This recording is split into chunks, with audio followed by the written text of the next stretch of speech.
Yes, I am, babe. Alright, the entire FNaF timeline by John from FNaF.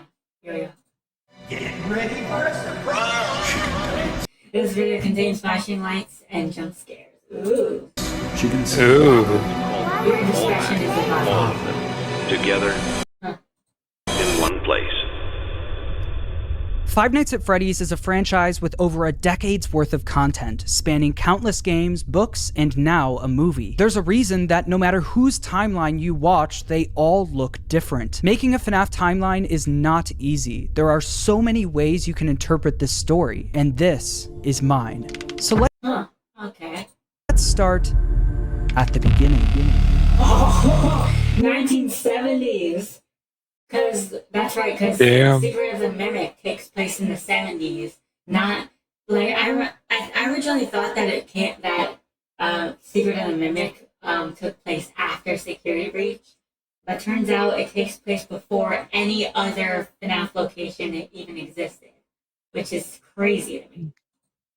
Back in the 70s, a company called Fredbear Entertainment got its start by creating different props and mascot costumes for carnivals, and specifically for something called the Fall Fest. The Fall Oh yeah, I remember that.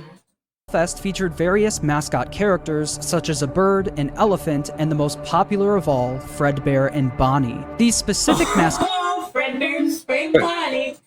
costumes were so popular, Fredbear Entertainment opened a dedicated restaurant for them called Fredbear's Family Diner, featuring I'm not gonna react to the whole thing like I did with the whole history of FNaF that this same guy did, because I don't do that stuff anymore. I don't make long videos like that anymore, so we're doing it this way instead. Same Fredbear and Bonnie mascot costumes from Here's a glitch trap costume. Whoa! the Fall Fest. Sniff What my Fredbear toes. Entertainment Yeah, I think it's more like sniff your fingers, but still. Oh, yeah. didn't account for, though, was one of their animatronics from the Fall Fest going rogue, ending in a giant fire, with Holy! most of everything from the Fall Fest being destroyed. Damn. Edited by Dan Hubert and John FNaF.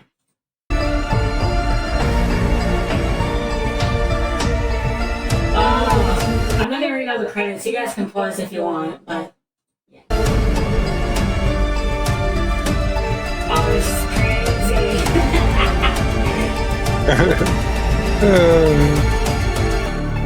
There we go, the entire FNaF timeline. What a cinematic intro. The specifics about the animatronic that went rogue and the fire are unknown, and will likely be revealed next year in FNAF's next big release. Oh yeah, okay, so this was released before Secret of the Mimic came out. Got it. Although we don't know much about how this fire occurred, we do know that after the fire, Fredbear Entertainment started phasing out of the mascot costume era. They needed something new. The two men who helped found Fredbear Entertainment, William Afton and Henry Emily, stepped up to the plate. William Afton was mostly the businessman of the two, handling all of the money, while Henry was the more creative one, with him being in charge of building most of the animatronics and props for the company. With the I've heard that many times, yes. Fall Fest era of the company coming to a close, they were only left with Fredbear's it was confirmed to be in 1970 because that poster. Family Diner, the standalone restaurant created for the Fredbear's Family Diner. So iconic. and Bonnie characters. In order to replace the mascot versions of Fredbear and Bonnie, Henry went to work on new versions of the characters, eventually creating the new Fredbear and Spring Bonnie. The same characters, but with new designs and new suits. Henry called them Fredbear Entertainment Springlock Suit Training Team. Springlock suits. These suits are able to double as both an animatronic and a suit that the employees could wear. To switch the suit from animatronic mode to suit mode, the employees could use a hand crank to pull back the animatronic parts, leaving room for them to climb inside. The spring locks that were helping to hold back those animatronic parts were very sensitive though, and with even a little bit of moisture, the spring locks could potentially snap shut, crushing— Yeah. Don't want to think about that. Then again, William Afton had that literally happening to himself. and killing whoever was inside. But if that ended up happening, Fazbear Entertainment had some common sense procedures set in place. In case that the spring locks come loose while you were wearing a Because as we all know, Fazbear Entertainment lacks a lot of that common sense. please try to maneuver away from populated areas before bleeding out, as to not ruin the customer experience. Fredbear's Family Diner ended up being super successful for William and Henry, so much so that other companies tried replicating it. Another company proceeded to rip off Fazbear Entertainment's old mascot characters by creating their own animatronic versions of them. The leader. By the way, I've reacted to this a long time ago. Well, not in this particular video, but I've reacted to an entire FNaF Timeline video by Matt Pat a couple of years ago. But now we're reacting to this, which we know more about the series, so we'll see how this goes. Fredbear. Of the group was Nedbear, a direct copy of Fredbear, followed by a hippo, an elephant, and a frog. All So the mediocre melodies were around since near the beginning of FNaF's timeline. From the Fall Fest, and all with slightly different designs to avoid copyright issues. But while the rival company was able to replicate the designs, they could not replicate Henry's state-of-the-art technology. Their robots were poorly made and had to have giant batteries with exposed wires on stage with them. Yeah, look at that shit. It looks so ugly. Yep. Naturally, the rival company failed and ended up being bought out by Fazbear Entertainment. With all of the success Yeah, sounds about right. Yep. Fredbear's Family Diner, William and Henry decided to branch out and create more characters for a new restaurant. Ooh, Freddy, Bonnie, Chica, and Fox. Oh no, Freddy, Bonnie, Chica, and Foxy. My bad. But yeah, here's all of them. Wow, they look so good. Not as good as me though. But they do look good overall. Boink. In 1983, William and Henry opened Freddy Fazbear's Pizza, featuring Freddy Fazbear, Bonnie, Chica, and Foxy. But not this version. They're actually the prototype versions.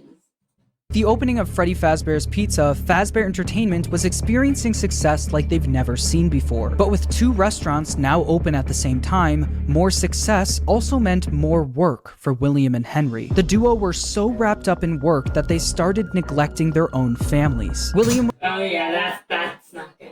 was the father of 3 kids, the eldest, Michael, the crying child, and Elizabeth. The crying child has yet to have a 100% confirmed name, so Yeah, our best bet is Dave, but we don't know yet.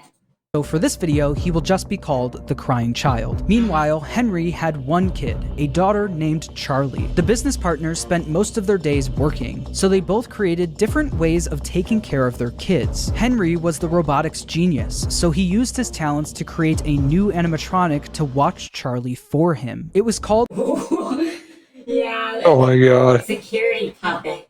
Yeah, this is the reason why. Take a guess on why she doesn't have tears dropping down her face. Why? Because she's not possessed yet. And Ah. like, how do you know she's possessed? Or I guess he, because the puppet animatronic was a he. But basically, if he had tears down his face, then that means he's possessed by Charlie or Charlotte. the security puppet. This animatronic would sit by the door of Freddy Fazbear's Pizza and make sure that Charlie wasn't able to leave the building. This made it so Charlie could play at the restaurant while Henry worked, without Henry having to worry about her leaving the building or getting kidnapped. The robot was linked directly to a green bracelet that Charlie was wearing. If Charlie, wearing the green bracelet, tried leaving the building, the security puppet would spring into action. William, on the other hand, was the businessman of the company. He cared more about making money, but also saving money. Naturally, he decided to just force his eldest son Michael to babysit while he was at work. And of course, Michael's a bad brother. was mostly in charge of babysitting the crying child. The crying child didn't have many friends, but he did have a close relationship with his plushies. These plushies were of characters from his favorite show, Fredbear and Friends, Fazbear Entertainment's newest cartoon, featuring Fredbear, Freddy, Bonnie, Chica, and Foxy. The crying child's favorite character, though, was Fredbear. He especially loved his Fredbear plushie. Although he loved the plushie version of the characters, the animatronics would soon become a different story. Yeah, well, we've all seen what happened there. Was it the Bloody Baby 7? Even though it was the Bloody Baby 30. Yeah. Day, while visiting Fredbear's family diner, the crying child saw something that would scar him for the rest of his life. While wandering the restaurant, he walked by the employees only room, where an employee accidentally left the door open. Inside the room was his Oh, that's what that was all about. Well, shit. father, William Afton, helping another employee into a spring Bonnie suit. But through the eyes of the crying child, this looked like someone was literally being stuffed into an animatronic suit. The crying PTSD. Oh my goodness.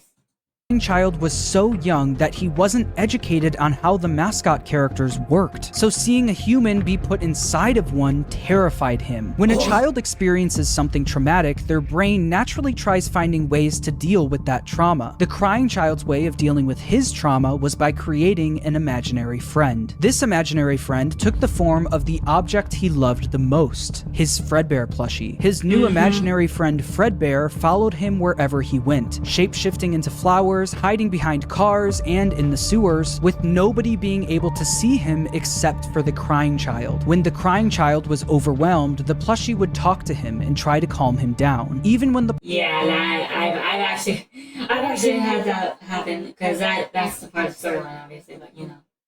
plushie wasn't around, it was still able to speak to him. He knows you hated you. Yeah. Because it lived Poor child. in his mind. Yep. While the crying child was dealing with the trauma of seeing what he thinks was someone being stuffed into a suit, his brother Michael was only making it worse. Michael knew about what happened with his Because younger Michael was an asshole. brother and Yep. used it against him. Every day while babysitting the crying child, Michael would put on a Foxy mask, hide somewhere in the house, and jump scare his little brother. Oh, is this like a 3D rendered animation of what happened? Oh, that's so sick. That is so cool. It's awesome. I love it, I love it, I love it. Somebody left the door open.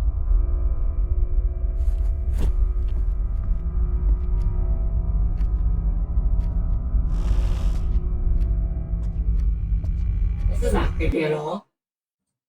Yeah.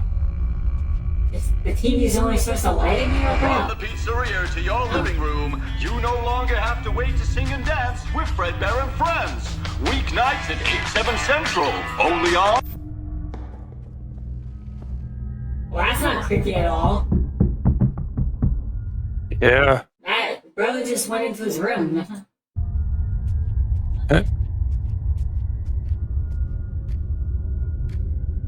No one there. Is he in my room? Or is he in this room? Oh shit, that scared me.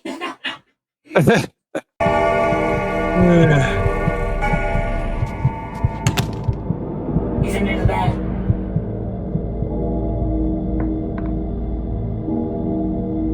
Oh no.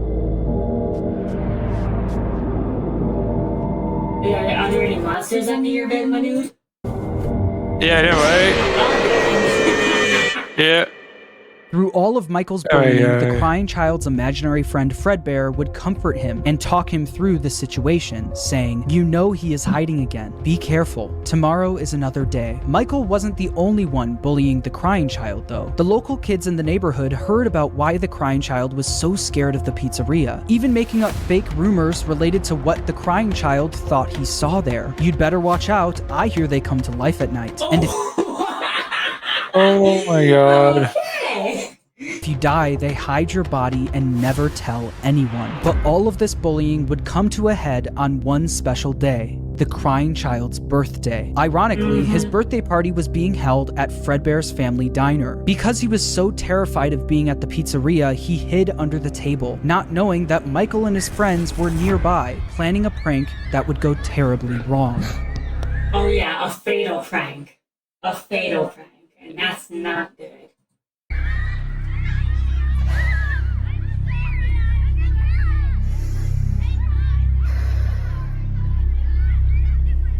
Make sure you grab your pizza. Fredbear and Spring Bonnie will be performing in 5 minutes. Hey, was that Matt Pat's voice? Matt Pat literally was the one talking there, I swear. Yeah. That's so cool.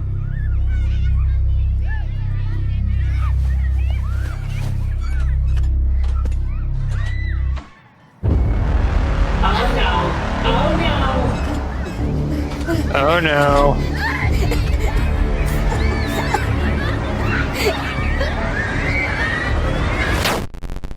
Ugh. Michael and his friends lifted the crying child up to, quote, give Fredbear a big kiss, and Fredbear bit down on him, leaving his body to go limp. Michael and his friends quickly stopped laughing. Because of Y'all should be ashamed of yourselves. Michael's immature behavior, his terrified younger brother paid the ultimate price. Although the crying child was badly hurt, he didn't immediately die. Because of the immense brain damage, he slipped into a coma. After being treated at a hospital, the crying child was taken home so he could be comfortable, surrounded by his only friends, his plushies. In the crying child's final moments, Michael decides to apologize for what he's done, saying, "Can you hear me? I don't know if you can hear me. I'm sorry." After You better be, Michael. This kid didn't deserve that. Michael speaks, the crying child's imaginary friend Fredbear, created out of the trauma he experienced, continues doing what it's done the whole time. It comforts him, saying, "You're broken. We are still your friends. Do you still believe that? I'm still here. I will put you back together." This would be the final thing the crying child hears before he dies. The crying child's spirit would then live on in the Fredbear suit, the thing Yep. that took his life. The crying child's death wasn't just an accident. It was directly caused by Michael's recklessness. This is something that Michael could potentially face jail time for. Or even worse, prison time. So it needed to be covered up. Since the crying child was being kept at home, no one else knew that he ended up passing away. So William and Michael ended up burying the crying child's body in the middle of the woods where no one would find him. No Psychopath, I swear. tombstone, no flowers, just a father like son, I guess. pile of dirt, an unmarked grave, and a lifetime's worth of guilt that Michael would have to live with. Shortly after the incident, Fredbear's family diner was quickly shut down, and Fredbear was completely wiped from existence. The Oh, so it's scrapped, basically. Ooh. Damn. Fredbear and Friends TV show turned into Freddy and Friends on tour. The Fredbear and Spring Bonnie Springlock suits also ended up being moved into the back room of Freddy Fazbear's Pizza, mainly being used as spare suits if one of the Freddy's animatronics broke down. The death of William Afton's youngest son was a pivotal moment in this story, specifically William Afton's story. This was the first domino to fall. A father losing his son is a traumatic situation, and while any other Bro could have had his whole life ahead of him. And he got it wasted by his own brother. Fatal, man. Shit sucks. father would take time to grieve, be sad, and properly deal with such a big loss, William Afton took a different route. Afton Oh shit, yeah. He's William Afton, of course he's gonna do something stupid. definitely was upset about his son dying, but it wasn't because he felt bad for his son, it was because it was embarrassing to him. William Afton was a narcissist. He had Okay, so just like my old self then. Yeah, I was about to say that, babe. What a coincidence. little to no empathy. All he cared about was work and comparing himself to his business partner, Henry. Henry had a wife, a kid, and a talent for robotics that Afton was utterly jealous of. The death of the crying child Yeah, sent but you Afton have money, my dude.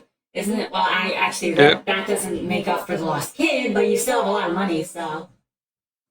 over the edge, because while Henry's family was still perfect, his was now broken. Henry and William had different ways of taking care of their kids, and while Afton employing his eldest son failed, Henry's security puppet succeeded. Henry's daughter Charlie lived on. Afton had a hard time dealing with this feeling of embarrassment. He started becoming an alcoholic, frequently visiting the local bar called Junior's. One night though, after drinking a little too much and getting kicked out of the bar, he We decided heard the same thing from Matt Pat's side of the story, huh? decided that he was going to settle the score with Henry. Afton, drunk and filled with rage, drove from the bar to Freddy Fazbear's Pizza, where he knew Charlie was being watched over by Henry's security puppet. Afton planned on risking everything to kill Henry's daughter, Charlie. He didn't care if he got caught, and he didn't care if he went to prison. But when Afton got to Freddy's, he noticed that Charlie was standing outside by herself. It turned out that some bullies were able to trap the security puppet in its box and lock Charlie outside the building, giving Afton the perfect opportunity to kill Charlie outside of the pizzeria. The security puppet was eventually able to escape its box and went looking for Charlie. As Afton sped away, the puppet noticed that Charlie was outside in the pouring rain. It then did what it was programmed to do and went to protect her.